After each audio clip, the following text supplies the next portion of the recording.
प्रधानमंत्री नरेंद्र मोदी पूर्वी चंपारण मोतिहारी के सुगौली में 4 फरवरी को हुंकार भरेंगे। सुगौली के छपरा बहस आईओसीएल के बॉटलिंग प्लांट का 4 फरवरी को उद्घाटन करेंगे। इस दौरान प्रधानमंत्री बिहार के 600 करोड़ रुपए की विभिन्न परियोजनाओं का शिलान्यास और उद्घाटन भी करेंगे। इसकी जानकारी आज पश्चिमी चंपारण के भाजपा सांसद पूर्व प्रदेश अध्यक्ष डॉक्टर संजय जायसवाल ने दिया है। डॉक्टर संजय जायसवाल पूर्व एमएलसी बबलू गुप्ता के आवास पर आयोजित एक संवाददाता सम्मेलन में उक्त बातें कही। उन्होंने कहा कि प्रधानमंत्री 4 फरवरी को कुशीनगर हवाई अड्डे पर आएंगे और वहां से सुगौली के छपरा बहस गांव में आयोजित कार्यक्रम में भाग लेंगे। उन्होंने छपरा बहस सहित आसपास के गांव में ग्रामीणों को प्रधानमंत्री के कार्यक्रम के लिए जमीन देने पर धन्यवाद देते हुए कहा कि प्रधानमंत्री 4 फरवरी को आईओसीएल के बॉटलिंग प्लांट सहित एक्सप्रेस हाईवे के अलावा कई ओवरब्रिज का उद्घाटन और शिलान्यास करेंगे। उन्होंने कहा कि इस दौरान प्रधानमंत्री रक्सौल और बेटियों के रेलवे स्टेशन को बेतिया के रेलवे स्टेशन को अमृत भारत योजना के तहत बनाने का भी शिलान्यास करेंगे। डॉक्टर संजय जायसवाल ने कहा कि एक्सप्रेस हाईवे पूरी तरह से नई योजना है जो बेतिया से दीघा होते हुए पटना को जोड़ेगी। उन्होंने कहा कि इस एक्सप्रेस हाईवे में मात्र 2.4 किलोमीटर पुरानी सड़क को शामिल किया गया है, जबकि अन्य जगहों पर पूरी तरह से नई जगह पर सड़क का निर्माण होगा। इस सड़क के बनाने के बाद बेतिया से पटना की दूरी मात्र 159 किलोमीटर हो जाएगी। डॉक्टर संजय जायसवाल ने बिहार सरकार पर कटाक्ष करते हुए कहा कि आज से करीब 8 साल पहले केंद्र सरकार ने रक्सौल के हवाई अड्डे का निर्माण के लिए जमीन अधिग्रहण की राशि दे दिया है, लेकिन सरकार की नाकामी के कारण जमीन का अधिग्रहण नहीं हो सका। उन्होंने कहा कि मोतिहारी के महात्मा गांधी केंद्रीय विश्वविद्यालय की तरह राज्य सरकार रक्सौल हवाई अड्डा को पेचीदगी में फंसाए हुए है। उन्होंने कहा कि रक्सौल में हवाई अड्डा बनने से व्यवसाय सुविधा मिलेगी, साथ ही देश की सुरक्षा को बल मिलेगा। उन्होंने कहा कि अल्मोड़ा से छपरा बहस आईओसीएल के प्लांट चालू होने के अब से प्रतिदिन करोड़ों लीटर डीजल पेट्रोल नेपाल को भेजा जाएगा। साथ ही पूर्वी चंपारण, पश्चिमी चंपारण और गोपालगंज के इलाकों में पेट्रोल डीजल के दामों में कमी आएगी। उन्होंने कहा कि इस बॉटलिंग प्लांट से हवाई जहाज के ईंधन को भी तैयार करने की सुविधा है। इस अवसर पे पूर्व एमएलसी बबलू गुप्ता भी मौजूद रहे। सर, प्रधानमंत्री का आगमन पश्चिम चंपारण लोकसभा क्षेत्र के लिए बहुत ही सौभाग्य की बात है कि माननीय प्रधानमंत्री श्री नरेंद्र भाई मोदी जी स्वयं छपरा बहास के इंडियन ऑयल टर्मिनल का, रक्सौल से पिपरा कोठी नेशनल हाईवे सहित 5 ओवर ब्रिजों का उद्घाटन कर रहे हैं।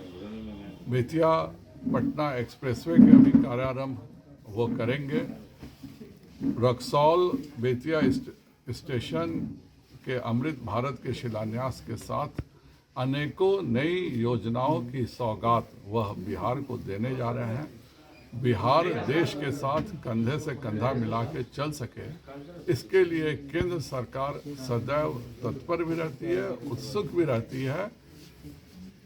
उस दिन 1.5 लाख से ज़्यादा चंपारण वासी माननीय प्रधानमंत्री जी के स्वागत के लिए तैयार रहेंगे और यह एक चंपारण के लिए बहुत बड़ा महोत्सव जैसा है कि प्रधानमंत्री जी स्वयं आज रामलला जी के प्रतिष्ठा के बाद सबसे पहले चंपारण की धरती पर कितने तारीख को आ रहे हैं सर?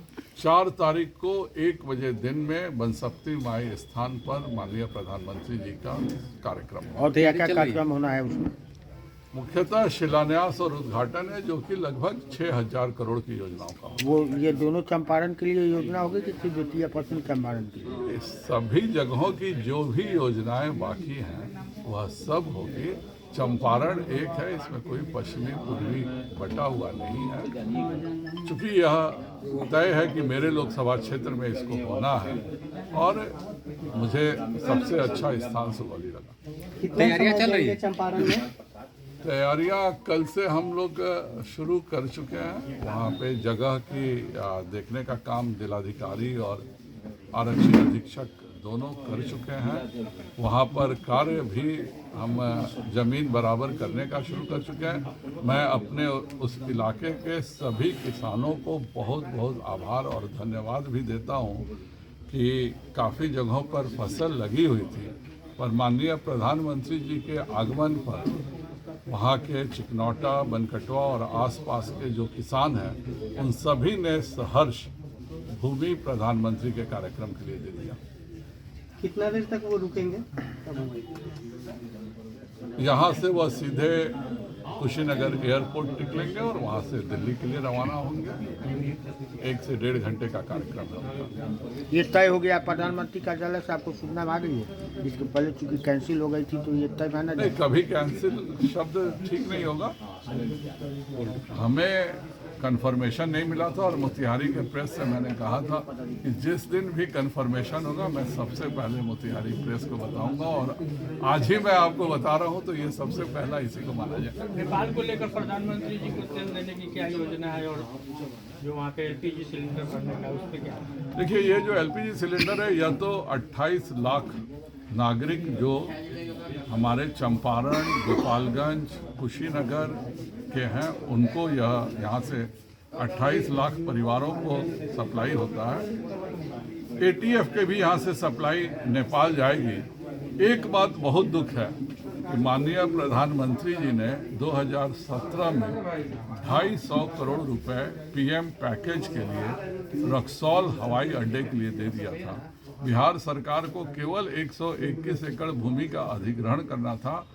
पहली बार उसकी भी राशि केंद्र सरकार ने दिया था, नहीं तो दूसरे सभी प्रदेशों में, जैसे उत्तर प्रदेश में आज 19 हवाई अड्डे बन रहे हैं, 14 हवाई अड्डे चालू हैं, उन सभी के लिए जमीन उत्तर प्रदेश सरकार ने अपने खर्च पे दिया है। बिहार में रक्सौल में प्रधानमंत्री जी ने अपने पैकेज के तहत 250 करोड़ रुपए दिए कि आप जमीन ले लीजिए और एक चंपारण के रक्सौल में हवाई अड्डा बन जाए। दुखद बात यह है कि इतने दिनों के प्रयास के बाद भी 8 साल पैसे दिए जाने के बावजूद भी रक्सौल हवाई अड्डे के लिए इस सरकार ने अधिग्रहण नहीं किया। व्यवसायिक उड़ानों के लिए हवाई अड्डा था कि या सेना के लिए? नहीं, यह अगर उड़ान में हमने फेज 3 में बिड भी किया हुआ है, इसका नाम भी है। अगर अभी ये 121 एकड़ जमीन जिसकी राशि भी केंद्र सरकार दे रही है, यह नीतीश जी ऑर्डर कर दें तो अभी हो सकता है। लेकिन जिस प्रकार से केंद्रीय विश्वविद्यालय का मोतिहारी में जो हश्र हो रहा है, और उसी प्रकार पटना एम्स में राष्ट्रपति के सामने मुख्यमंत्री ने कहा था कि मैं 3 दिनों के भीतर एम्स पटना को 24 एकड़ जमीन दे दूंगा।